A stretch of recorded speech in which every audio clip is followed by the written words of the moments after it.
continuamos con los comentarios. Y ahora es el turno de otro hermano y amigo que me regaló la vida, Julio Ernesto Martínez. Gracias, Ernesto, a toda la familia del Rumbo de la Tarde. Yo tenía pendiente hacer referencia a los cambios de algunos funcionarios del tren gubernamental y su relación con los 10 años de aniversario que cumple el PRM, con el desafío de si seguirá siendo un partido que mantendrá las altas calificaciones como aquel partido que sabe de forma la excelencia a nivel de oposición, pero gobernando no tiene las mejores calificaciones.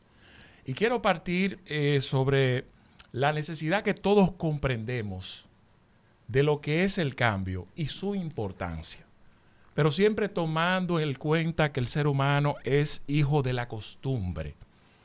Y por eso se entiende que demasiados cambios bruscos generan incertidumbre.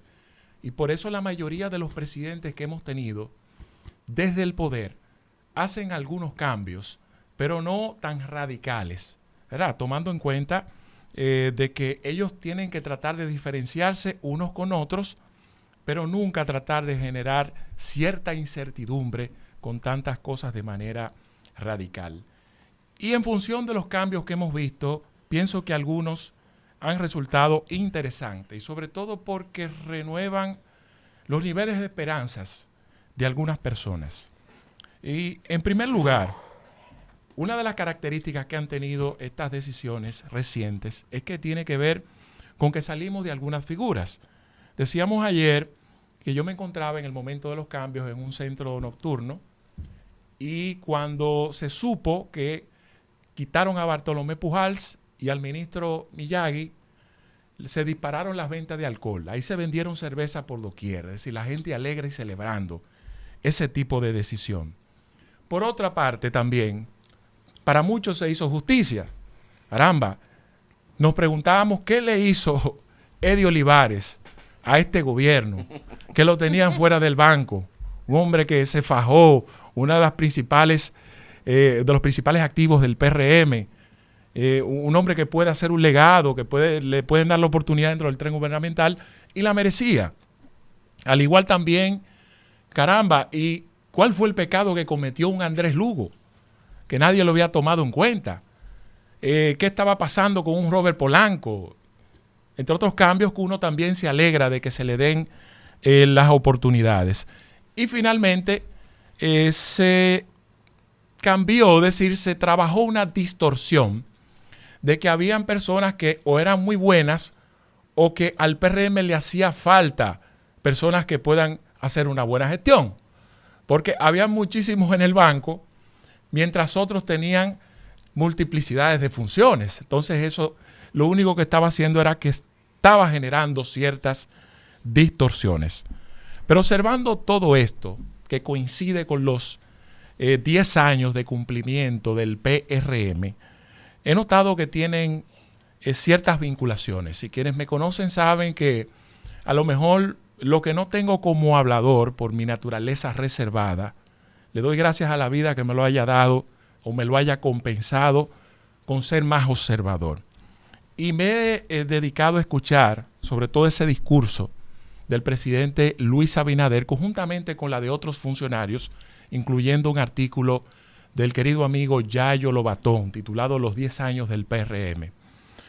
Y allí Abinader insistía en que quiere lograr un legado de la transparencia.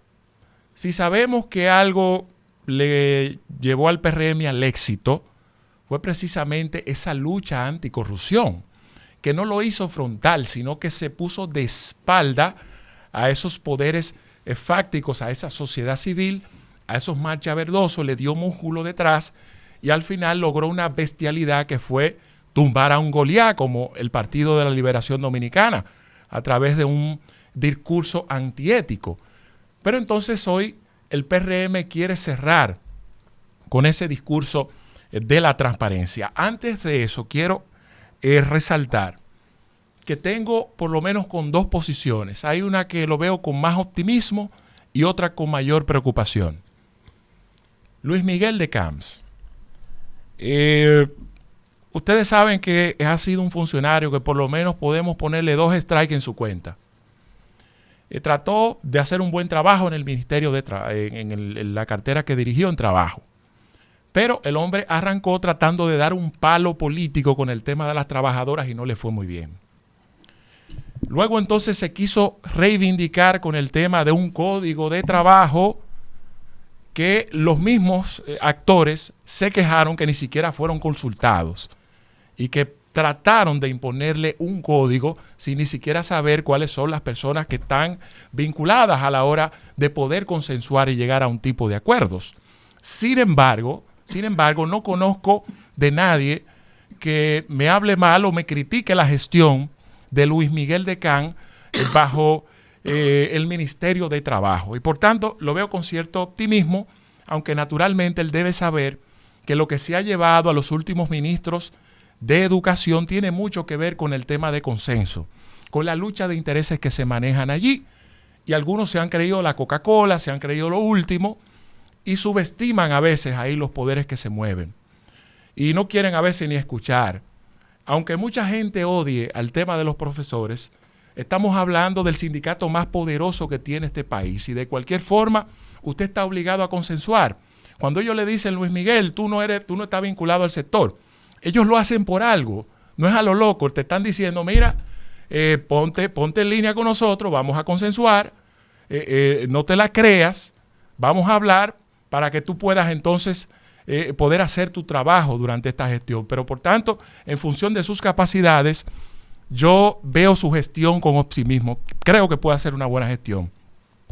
En el caso de obras públicas, Eduardo Estrella, ahí sí tengo mis observaciones. Tomando en cuenta que la figura de Eduardo Estrella, a pesar del vínculo que tiene directamente con el tren gubernamental, con el presidente Luis Abinader, estuvo liderando el Senado de la República y ni siquiera tuvo la capacidad de liderar ni consensuar con 30 senadores. Tuvo muchos problemas allí, que incluso un tema que aunque mucha gente diga que no, todo el mundo sabe que quien pudo ahí mantenerlo fue el propio presidente de la República. Y al final, el mismo día que aplaudían al lado, hasta los PLDistas y fupistas, que se quedara Alfredo Pacheco, despedían a Eduardo Estrella. Es decir, hay un tema de cuestionamientos en función del liderazgo y de ciertas gerencias. Aquí se ha insistido mucho con el tema de la transparencia y hay de suponer que si viene consigo, o sea, que si usted pasa por una institución y tiene una ética, eso se va a traducir en eficiencia. Pero si algo no ha enseñado este gobierno, es que la incapacidad de muchos funcionarios ha sido más derrochadora que lo que se puede ahorrar una persona ética. Y ha de suponer que aparte de usted tener un discurso ético, usted tiene que mostrar la bandera de la transparencia. Y pienso que en el caso del PRM, sé que el tiempo está limitado y no podré extenderme como quisiera en mi comentario, pienso que todavía tiene el reto, el gran desafío de poder tratar de satisfacer a la mayoría de los dominicanos, porque está rumbo a mantener su legado histórico de ser un partido que no es muy bueno gobernando y muy bueno haciendo oposición. Por aquello de que hasta ahora en el reino de los cielos van bien porque mantienen un discurso ético y de transparencia, pero a la hora de gobernar todavía están dejando mucho que desear. Y más allá de ese discurso de la transparencia, la sociedad dominicana le está demandando eficiencia, porque al final, si no eres eficiente, la gente no te va a reconocer tu seriedad. Dale.